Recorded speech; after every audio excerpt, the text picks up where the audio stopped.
जिसकी ये गुलसिता हमारा हमारा सारे जहां से अच्छा हिंदुस्तां हमारा हम बुलबुलें हैं इसकी ये गुलसिता हमारा हमारा सारे जहां से अच्छा।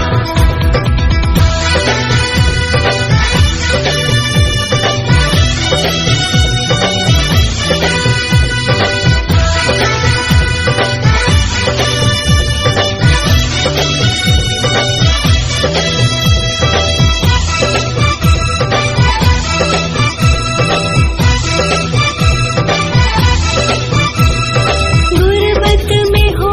अगर हम रहता है दिल वतन में,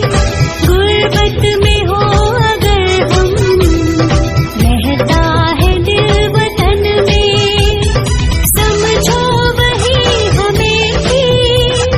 दिल है जहां हमारा हमारा सारे जहां से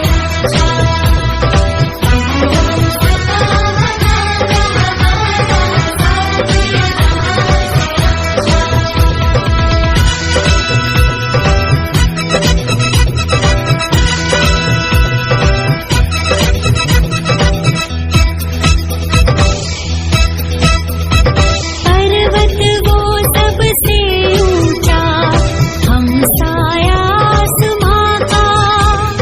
पर्वत वो सबसे ऊंचा हम साया आसमां का, वो संतरी हमारा वो कासबा हमारा हमारा सारे जहां से अच्छा हिंदुस्तां हमारा हमारा सारे जहां से